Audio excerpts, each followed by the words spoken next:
Welcome everyone, thank you for joining me. Today's video topic is really don't quit your day job. And I will expand and explain why I am saying that. I do a lot of coaching with women that are looking to start up a business or maybe start a little side hustle, or perhaps they're kind of phasing into retirement and they know they want to do something. And sometimes they don't know what it is that they want to do, so they reach out to me, a life coach.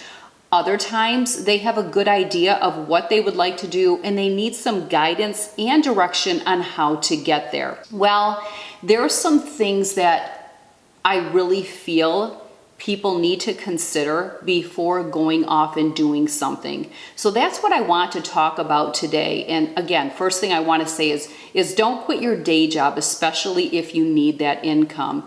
I love to hear that women want to go out and make a difference and do something that they really enjoy, but you really have to think things through before you take that leap. Not trying to limit anyone, but it's important to be very aware of what's going on, what's going to serve you, and being realistic about if you're going to be able to make some profits by what you do and how long that could potentially take. The other thing that I want to focus on too is that, we either have a job or a career, or we live our purpose. Now, I didn't say passion, I said purpose. So what happens is some of you have a job. It is what it is. It's a job. It's not really a career. An example would be, I have a particular daughter who is in her home stretch of getting her accounting degree. Well, she works right now as a server at a restaurant. That's a job. That is not a career. Now, when she graduates with her accounting degree, if she chooses to go into that industry and accounting is her profession, then there's a good chance she will have a career. So that kind of gives you an idea of the difference between a job and a career. My husband has worked for a large corporation for over 30 years. He has a career.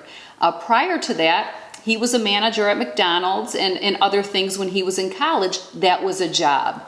And so often in high school and through college, that's exactly what we are doing is we have a job. And then we go to college to get a degree so that hopefully we can have a career. This all makes sense. That's a great track record right there. But very few people do their purpose. And again, we have to be careful with purpose and passion. It's very interesting how so many parents and adults will tell teenagers or ask them, what would you like to do? What do you want to go to school for? What do you want to be? And sometimes when teens are in high school, they really don't know yet. And we adults, us parents, grandparents, aunts, uncles, we love to tell teens what they should do. Instead of asking them some questions, it's so much easier to tell them what they should do. Oh, well, this is a great field, or you should really go into this. You would be great at that. But often what you will hear them say to these high schoolers is, well, what is your passion? Well, it's not always a safe call to go after what your passion is if we're looking to make an income. And we're going to talk a little bit more about that because it's something that even a lot of adults get hung up on. Well, I want to do something that I'm passionate about. Well, can what you're passionate about make money? And do you need to make money? Because if you do, you have to be really careful about doing what your passion is. The other thing is if you go to a graduation commencement for high school or college, and you will have professors or teachers or a principal, vice principal up there talking, or even the valedictorian or salutatorian doing their speech, they will say, follow your passion. And I just cringe because how much of our passion brings us money? So, having a job is going to generate some income, and having a career is generally going to generate some income. And you certainly can go after your purpose and you can make money doing that. And if you are, you're going to have passion in that, and that's where the passion comes in. Let's talk about the meaning of passion and purpose. Your passion can be anything that simultaneously challenges you, intrigues you, and motivates you. Contrary to the idea that doing what you love makes work effortless, a passion puts you to work. It's what you're willing to sacrifice lesser leisure and pleasures for. Now, when I look at that, it makes me think, if my passion were to, we'll use my husband as an example. If you were to ask my husband what is his passion, he's going to say golf. Okay.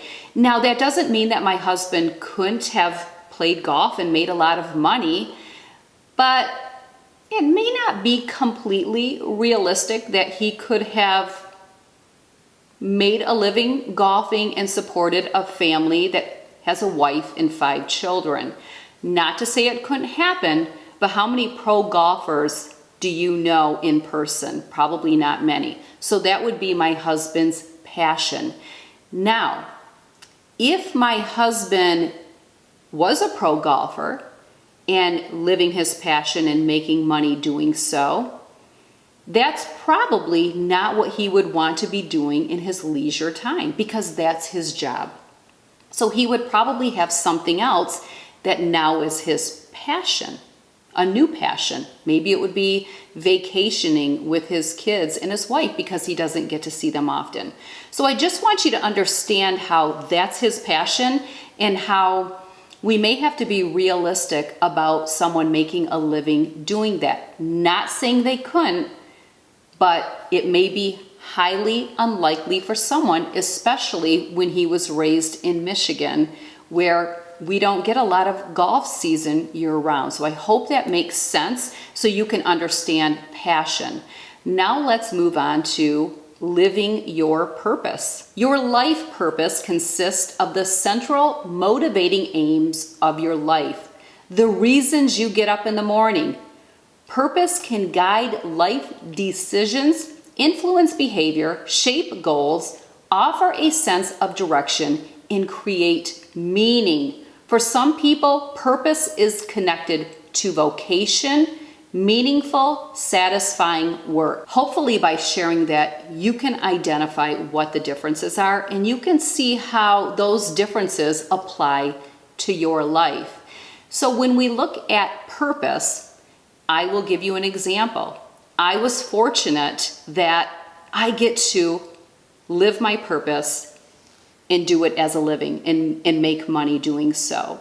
Now, if I didn't have my husband, who had 30 years in at a large corporation with an income that would support a family of 6 other members, so basically a family of 7, my husband, myself, and our 5 children, he also has health insurance, life insurance, a 401k, and he also gets a pension.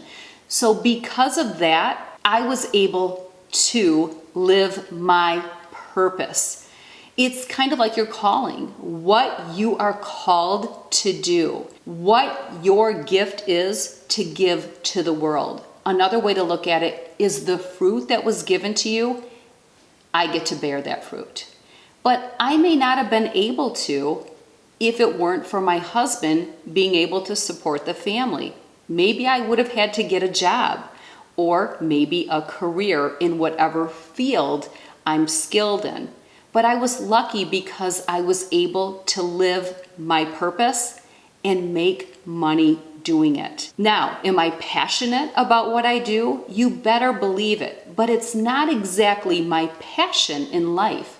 If someone were to ask me, what's your passion in life? What are you passionate about? I'm going to say my family, my kids. Well, that really isn't going to generate me an income. It's not going to provide health insurance. I don't get a life insurance plan or a 401k. I really couldn't make money spending time with my husband and my kids, but that's my passion. Some other things that I really enjoy is I love to travel. Well, travel costs me money. It doesn't really make me money. So I want you to understand passion and purpose. I'm living my purpose, but yes, I'm passionate about it. One of the things that happens when you're living your purpose and making money, and you're doing it as a business, and you're a solopreneur or an entrepreneur, sometimes people will tell you, you need to slow down, you need to take time off. You know, you can't work so much. We've also heard people say, you know, they're a slave to their job. Well, that's a judgment that we're making based off of ourselves. So if you are someone who has ever said that about someone, or you've ever told someone, you know, you have to have your downtime, you have to balance it. Well, it's probably because you may only have a job, or you may have a career, but you're not living your purpose, and therefore you're not fully satisfied. So you take what your feelings are and you project them on someone else and make a judgment. Chances are, if someone is living their purpose and they've created it into a thriving business and they are making money doing it, they're not overworking, because that's what they love. They're living their purpose and their calling. In their free time, what do they want to work on? Their purpose, because it brings them so much passion. But I want to share another story with you that will really help you identify how be leery of going after what your passion is if you're hoping to make an income. And again, I don't want to limit anyone from anything. I'm just here to share, no judgment. But here's a little story, and then we'll expand further. My brother-in-law, Mike, and if any family members watch my video, you know Mikey, and you know Mikey's food. We love Mikey's food. My brother-in-law, Mike, is a doctor. He's been a doctor for well over 30 years. He's an emergency room doctor. He's phenomenal. He's worked at several hospitals, even in the county that I live in. And if you throw his name out there, most people know him because he's been around for so long, and they are like, he is an amazing, phenomenal doctor. So his career is a doctor, and there's a really good chance it could have been his purpose. I don't know. I've never asked him. Well, my brother-in-law, Mike, is an amazing cook. Amazing. There's no recipes. He just throws it together, and it's incredible. Everything he makes.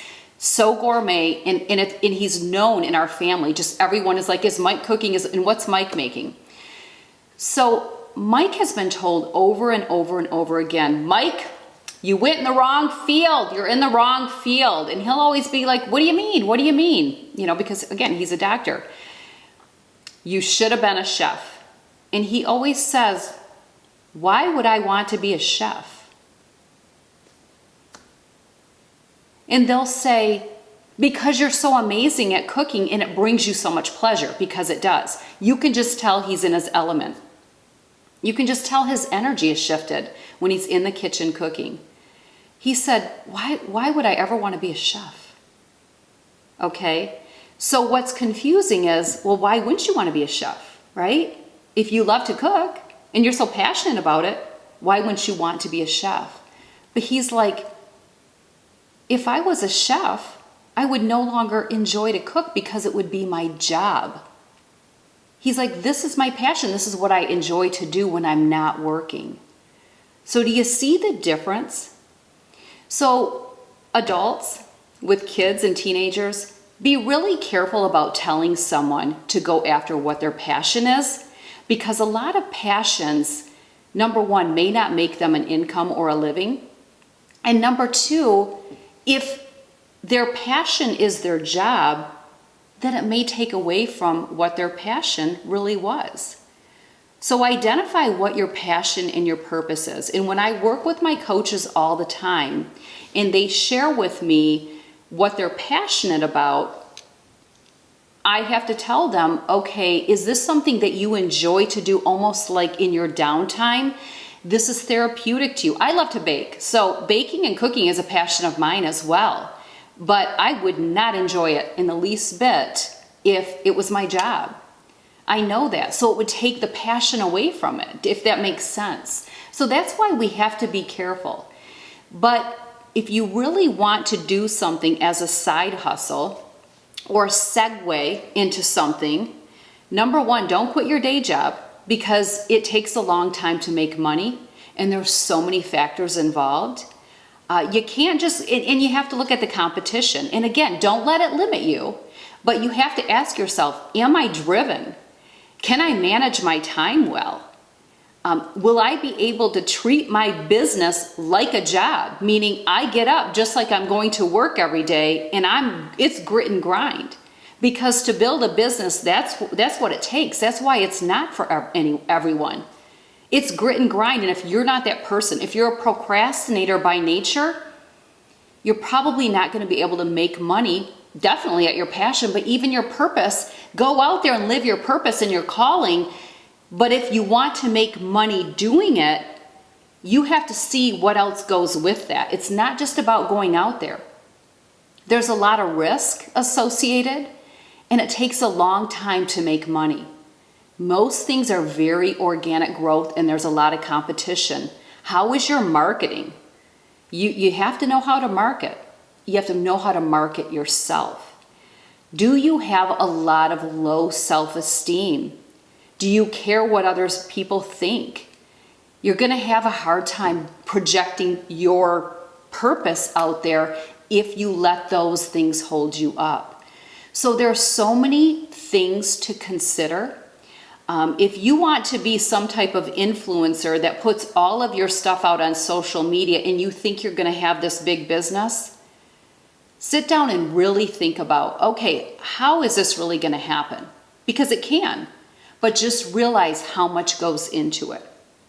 A lot goes into it, and maybe that's just your passion. Maybe you love to, maybe you love making cookies. I'm just throwing things out there. I don't have an outline, but maybe you love to bake sugar cookies and decorate them. You're very creative and artistic, and you create beautiful work on these cookies. That's a great little side hustle. You could make some money doing that. So that's making money with something that's your passion, but you have to be careful that it doesn't become too taxing, that it takes away from the passion. But that may not be the same as living your purpose. See, when it comes to passion is more what brings us pleasure. So it's about us. Passion is about us. So for my husband, if he loves golf, golfing makes him happy. It brings happiness to him. That's his passion. My brother-in-law loves to cook. He feels great. So it's about him. It's the feel-good vibes for him. Purpose is not about you. Purpose is about what I'm doing for others. So I'm living my purpose because I'm providing for others. I have a message for others, just like today is a message for you. That's living your purpose. And I was very fortunate and blessed to be able to go out and live my calling, bear my fruit, live my purpose, because my husband was able to support the family, which allowed me to do that. Not everyone is going to be in that position, but you have to identify. Do I just want a job? Do I want a career? Or do I want to live my calling and my purpose? But just understand, to do the purpose comes with a lot. It comes with a lot. And I want to encourage you to do it, but I'm always very realistic about what I tell you. There's a lot of work involved. Grit and grind 24/7. But if you're living your purpose, it's not painful grit and grind. It's passionate grit and grind because you love what you're doing. I love what I do. I breathe it. It's so empowering to me to empower others. And often, if we're really tuning in, we really will know what our calling is, what our fruit that was given to us by the good Lord above. Thank you, Lord, for finally bringing it to the table, because we suppress it with our inner voice, our negative messages. I'm not good enough. Who would want to hear me? Okay. Bear the fruit live the purpose. It's so funny. I ran into a high school friend, or not a high school friend, sorry, grade school. I went to a Lutheran school from kindergarten to 8th grade. And when I grew up, many moons ago, but no shame in that, we had recess, which they still do, and I loved to build forts. And when we went outside for recess, there was this whole row of a bunch of evergreen trees. And I loved to go in there and build forts. So every time it was recess, I believe we had 2 recesses a day, I would go in and work on my fort. I don't really have many other memories of my fort making. I even loved building forts with blankets. Who did that? Leave it in the comment section if you made forts with blankets. My kids did that too, but they kind of got away from it. Now they have their texting and their cell phones and all that stuff. But I ran into a friend that went to the Lutheran school with me. She was actually a grade ahead of me, but I guess our recesses were at the same time. And she was actually a friend. I would go to her house and stay the night. She would come to my house and stay the night. Kelly, if you're watching. But she told me, Tracy, I remember recess. I remember your forts. And you would have people sign up to come into your fort so that they could share their problems with you. Yeah. So that they could share any issues they had, dilemmas they had, any friend quarrels they had, three's a crowd, whatever. And she said, I remember just looking forward to being able to tell you whatever was going on, and then you would just kind of fix it for me. Let me just say, life coaches, business coaches, we don't fix your problems. And I don't even want to say problems, that's such a negative word, but whatever's not serving you, I'm not going to fix. You are. I'm just going to facilitate in that. But anyway, at that time, when I was in probably 6th grade and building my 4th or 5th grade, evidently I was fixing problems. But if I really were to look back at my past, my calling was right in front of my face the whole time. The whole time. Even when I would take the test to see what field you should go into, it was always helping others. It was always everything to do with psychology or even beauty, like hairstylist, esthetician. It was always something to empower and help others. That was clearly my calling. That was my purpose. But we suppress all that as we get older because our negative voice comes in. I'm not lovable. I'm not good enough. Who would ever want services by me? If I don't have my life together, how could I ever help anyone else get their life together? Well, that's jumping in their box. It's not about you. But anyway, I hope my just authentic sharing today can help you in whatever area. If you're thinking about that side hustle, is it a passion or is it a purpose? And is it something that I want to make money doing? Then I'm going to say probably more look at your purpose, because if it's your purpose, you'll have passion. It won't get old. It won't. If you're living your purpose, it never gets old. You love every day. I love every day. Every day is just a new day, a new gift, a new blessing. So, but I want you to really pay attention to that. And also look at everything else that's involved. Don't have too pie in the sky hopes. It takes a lot. It takes years. So don't quit your day job if you're hoping to make money. But it's a good way to segue and phase out. It really is. So there's that. And then be careful. Be careful how much we throw out there. You should do your passion, what you're passionate about. I'd love to do a whole video on how to talk to your teens about what would make a good career choice for them. Because it's not all about what they want to do. For example, maybe they kind of are considering nursing. Perfectly fine, but let's talk about that. Let's talk about some of the things that go with nursing. Great profession, great career choice. Are you okay with weekends? Are you okay with holidays? Are you okay with perhaps 12-hour days and maybe not making it to your child's soccer game? Just some things to consider, because that may happen. That may happen depending on where you work. Maybe someone really wants to be a teacher Okay, great. Another great profession, but let's talk about some of the other things. So it's not just about what they want to do. You need to take a look at, what are you hoping to make? What type of hours do you want to work? Are you open to weekends? Are you open to evenings? Because some professions are going to require that. Sales, not everyone is cut out for it. Not everyone is cut out for it. With our 5 daughters, I could tell even throughout their growing up years who could handle sales and maybe some of that, what goes with that, that competitive nature and some of that uncertainty. And then I could tell which ones of my girls may thrive more in an environment where I show up for work, I'm done for the day, I go home from work, I get to shut down.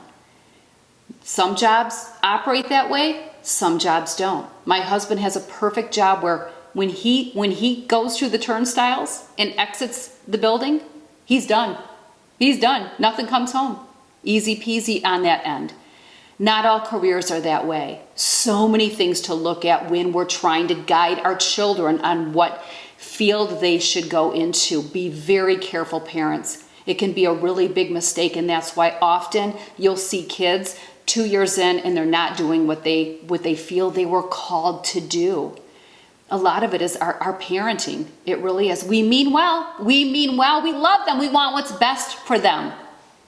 But I have to ask my parents all the time, do you want what's best for you or best for your child? Because they're the ones that have to go into their adult life, get married, and have a family, and may not want to work holidays and weekends. So who are we looking out for? So many times we're looking out for ourselves and protecting ourselves and not our child. So really have that hardcore talk with your children. What are you thinking you're going to make? We used to ask our kids, tell us what type of house you're going to live in.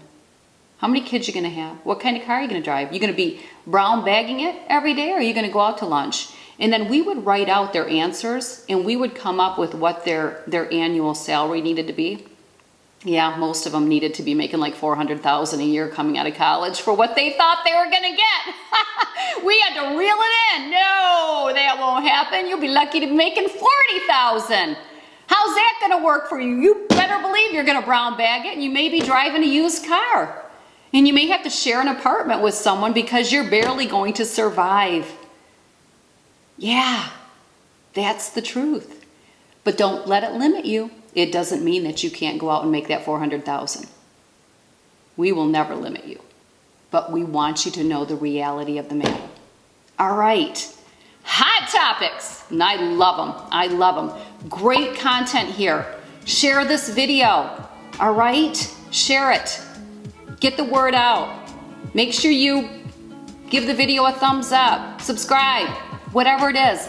I just recently had some great videos. Things confident women do and things they don't do. There's an assessment that comes with that video you'll want to take. It'll even help and complement some of the things in this video here. How to be a high caliber person and live an optimal life. Phenomenal video. And consistency is key.